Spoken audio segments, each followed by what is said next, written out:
शिवम्।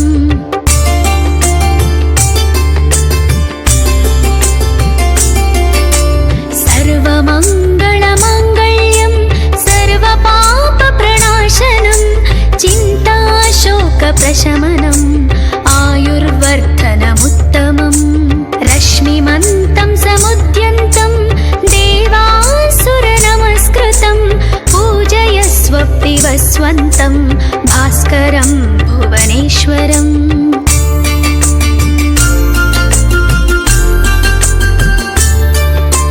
सर्वदेवात्मको ह्येष तेजस्वी रश्मिभावना येष देवासुरागणान् लोकान् पाति गभस्तिभिः।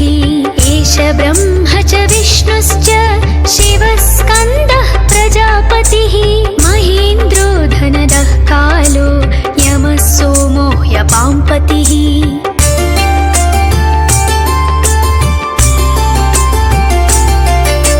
पितरो वसवः साध्या ह्यश्विनौ मरुतो मनुः वायुर्वह्निः प्रजाप्राणः ऋतुकर्ता प्रभाकरः। आदित्यः सविता सूर्यः खगः पूषा गभस्तिमान् सुवर्णः सदृशो भानु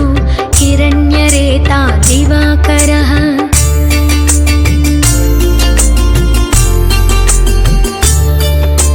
हरिदश्वः सहस्राचिः सप्तसप्तिर्मरीचिमान् तिमिरोन्मन्तनः शम्भुः त्वष्टा मार्ताण्डकोंशुमान्। हिरण्यगर्भः शिशिरः तपनो भास्करो रविः अग्निगर्भोदितेः पुत्रः शङ्खः शिशिरनाशनः।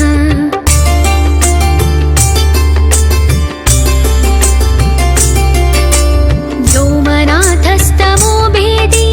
ऋग्यजो सामपारगः घनावृष्टिरपां मित्रो विन्ध्यवीधिप्लवङ्गमः। आतपी मण्डली मृत्युः पिङ्गळः सर्वतापनः कविर्विश्वो महातेजा रक्तः सर्वभवोद्भव।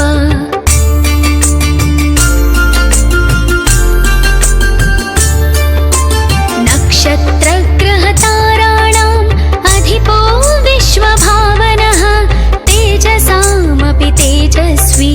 द्वादशात्मा नमोऽस्तु ते। नमः पूर्वाय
परिश्रान्तं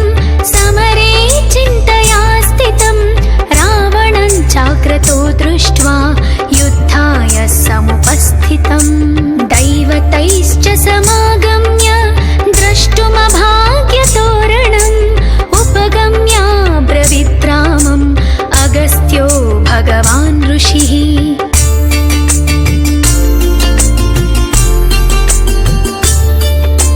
राम राम महाबाहो शृणु गुह्यां सनातनं येन सर्वानरीन् वत्स समरे विजयिष्यसि आदित्यहृदयं पुण्यं सर्वशत्रुविनाशनं जयावहं जपे नित्यम् अक्षय्यं परमं शिवम्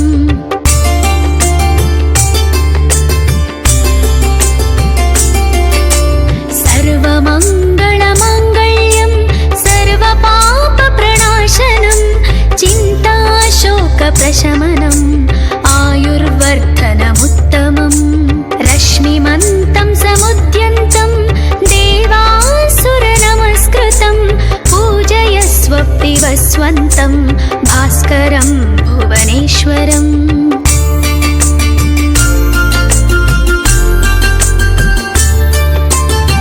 सर्वदेवात्मको ह्येष तेजस्वी रश्मिभावना येष देवासुरागणान् लोकान् पाति गभस्तिभिः एष ब्रह्म च विष्णुश्च शिवः स्कन्दः प्रजापतिः महेन्द्रो धनदः कालो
कृत्वा युद्धाय समुपस्थितम्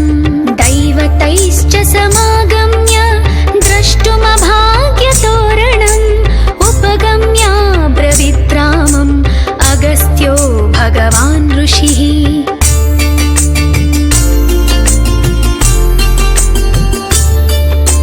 राम राम महाबाहो शृणु गुह्यां सनातनं येन सर्वानरीन् वत्स समरे विजयिष्यसि आदित्यहृदयं पुण्यं सर्वशत्रुविनाशनं जयावहं जपे नित्यम् अक्षय्यं परमं शिवम्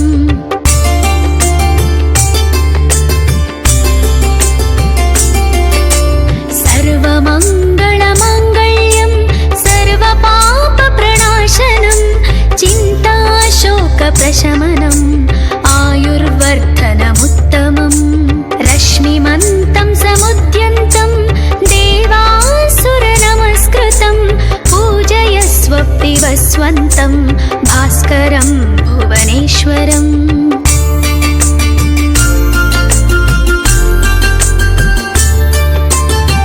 सर्वदेवात्मको ह्येष तेजस्वी रश्मिभावना येष देवासुरागणान् लोकान् पाति गभस्तिभिः एष ब्रह्म च विष्णुश्च शिवस्कन्दः प्रजापतिः महेन्द्रो धनदः कालो यमः सोमो ह्यपाम्पतिः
दृष्ट्वा युद्धाय समुपस्थितम् दैवतैश्च समागम्य द्रष्टुमभाग्यतोरणम् उपगम्य ब्रवीद्रामम् अगस्त्यो भगवान् ऋषिः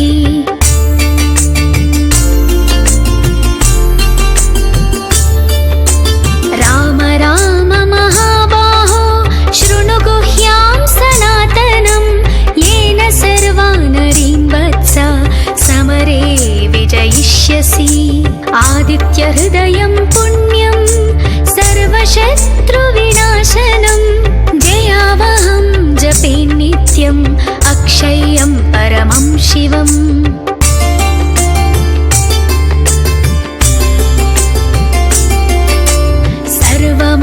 सर्वमङ्गलमाङ्गल्यं सर्वपापप्रणाशनं चिन्ताशोकप्रशमनम्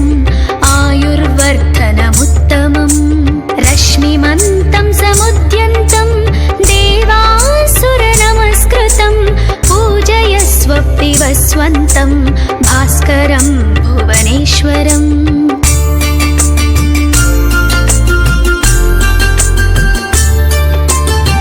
सर्वदेवात्मको ह्येष तेजस्वी रश्मिभावना येष देवासुरागणान् लोकान् पाति गभस्तिभिः एष ब्रह्म च विष्णुश्च शिवः स्कन्दः प्रजापतिः महेन्द्रो धनदः कालो यमः सोमो ह्यपाम्पतिः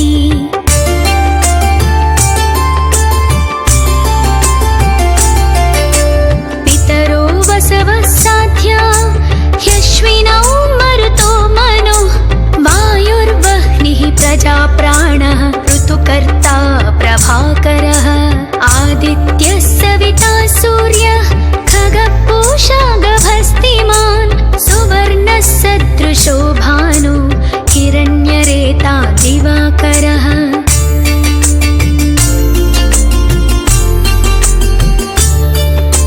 हरिदश्वः सहस्राचिः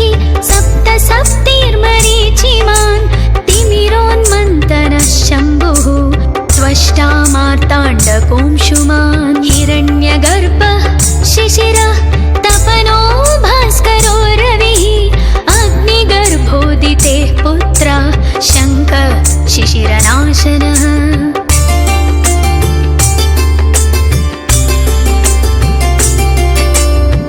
व्योमनाथस्तमो भेदी ऋग्यजो सामपारगः घनावृष्टिरपां मित्रो विन्ध्यवीधिप्लवङ्गमः आतपी मण्डली मृत्युः पिङ्गळः सर्वतापनः कविर्विश्वो महातेजा रक्तः सर्वभवोद्भव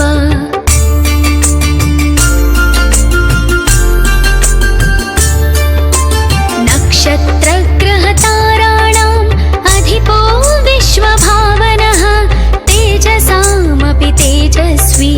द्वादशात्मा नमोऽस्तु ते नमः पूर्वाय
दृष्ट्वा युद्धाय समुपस्थितम् दैवतैश्च समागम्य द्रष्टुमभाग्यतोरणम् उपगम्याब्रवीद्रामम् अगस्त्यो भगवान् ऋषिः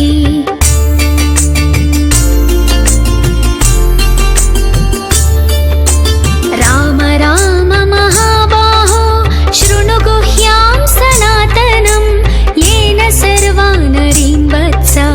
समरे विजयिष्यसि आदित्यहृदयं पुण्यं सर्वशत्रुविनाशनं जयावहं जपे नित्यम् अक्षय्यं परमं शिवम्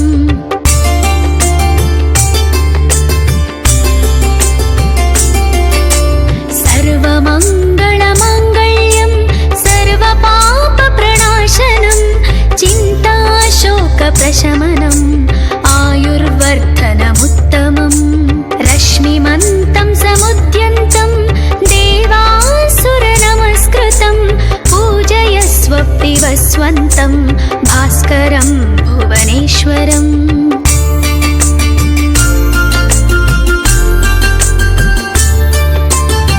सर्वदेवात्मको ह्येष तेजस्वी रश्मिभावना येष देवासुरागणान् लोकान् पाति गभस्तिभिः एष ब्रह्म च विष्णुश्च शिवस्कन्दः प्रजापतिः महेन्द्रो धनदः कालो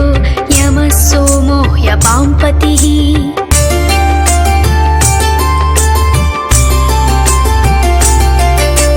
पितरो वसवः साध्या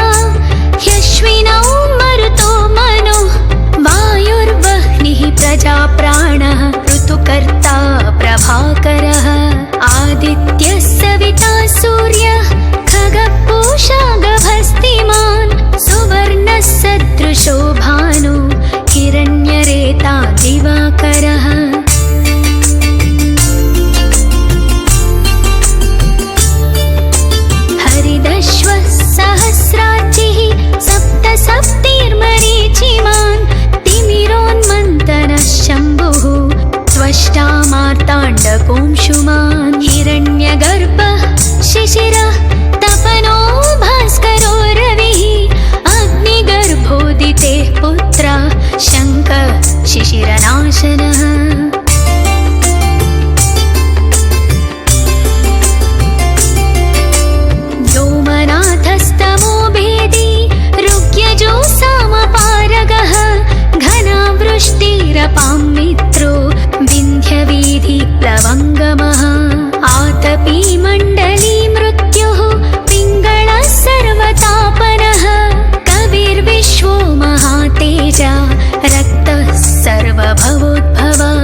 शान्तिभिः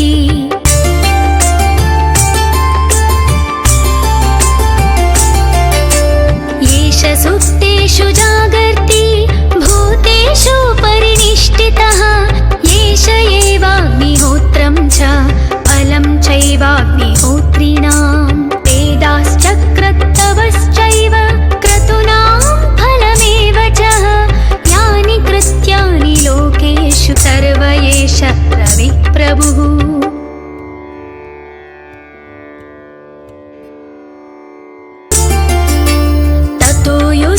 परिश्रान्तं समरे चिन्तया स्थितं रावणं चाक्रतो दृष्ट्वा युद्धाय समुपस्थितं दैवतैश्च समागम्य द्रष्टुमभाग्यतोरणम् उपगम्य ब्रवीद्रामम् अगस्त्यो भगवान् ऋषिः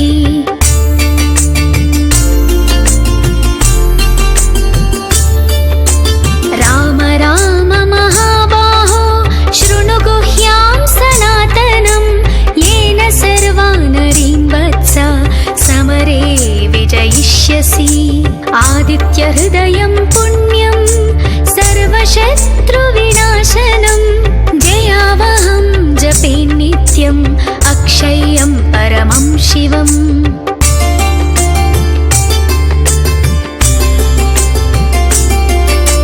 सर्वमङ्गलमाङ्गल्यं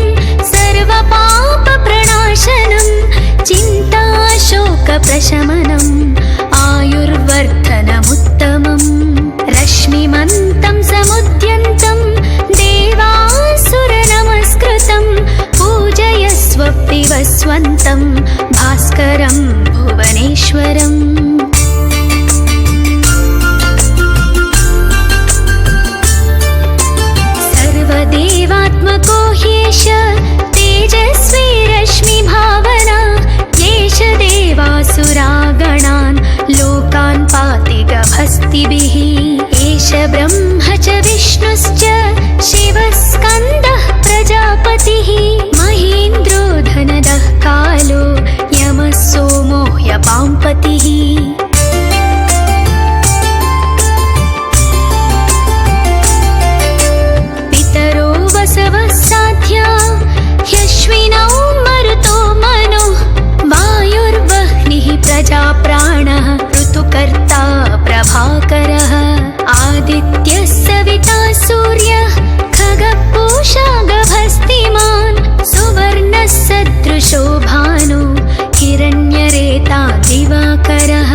समुपस्थितम् दैवतैश्च समागम्य द्रष्टुमभाग्यतोरणम् उपगम्य ब्रवीद्रामम् अगस्त्यो भगवान् ऋषिः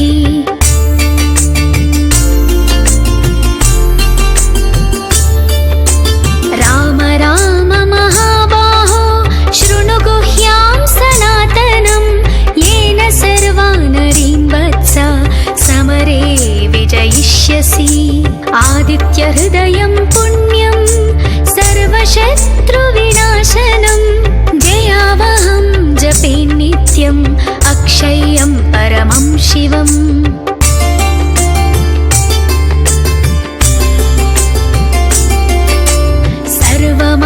सर्वमङ्गलमाङ्गल्यं सर्वपापप्रणाशनं चिन्ताशोकप्रशमनम् आयुर्वर्धनमुत्तमम् रश्मिमन्तं समुद्यन्तं देवासुरनमस्कृतं पूजयस्व विवस्वन्तं भास्करं भुवनेश्वरम्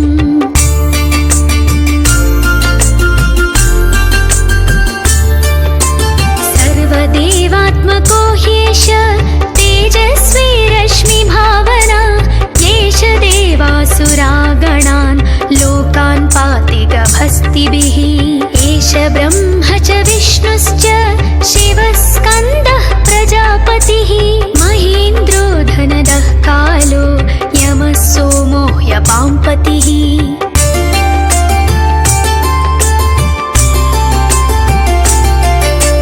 पितरो वसवः साध्या ह्यश्विनौ मरुतो मनो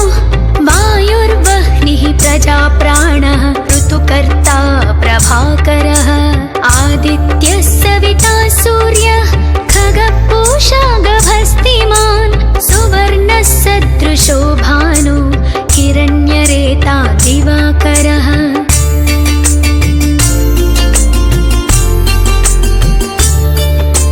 हरिदश्वः सहस्राचिः सप्त सप्तिर्मरीचिमान् तिमिरोन्मन्तनः शम्भुः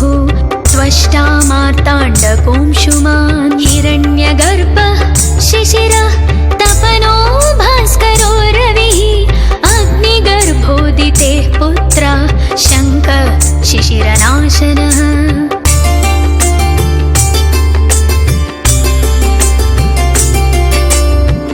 व्योमनाथस्तमो भेदी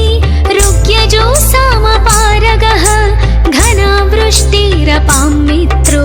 विन्ध्यवीधिप्लवङ्गमः आतपी मण्डली मृत्युः पिङ्गळः सर्वतापनः कविर्विश्वो महातेजा रक्तः सर्वभवोद्भवा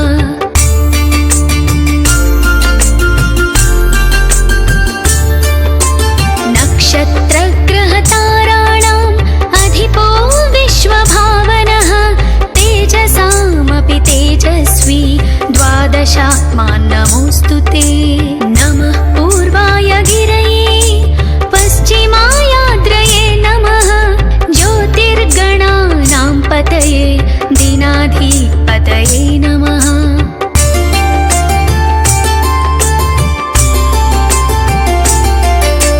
जयाय जयभद्राय हर्यश्वाय नमो नमः सहस्रांशो आदित्याय नमो नमः नमः उग्राय वीराय सारंगाय नमो नमः नमः पद्मप्रबोधाय मार्ताण्डाय नमो नमः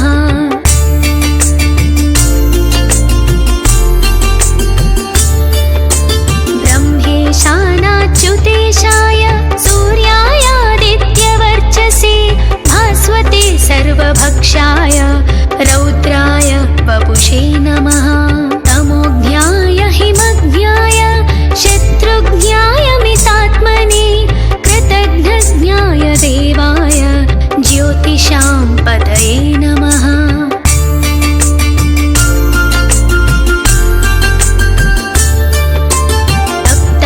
तप्तचामीकराभाय वह्नये विश्वकर्मणे नमस्तमोभिनिघ्नाय रुचये लोक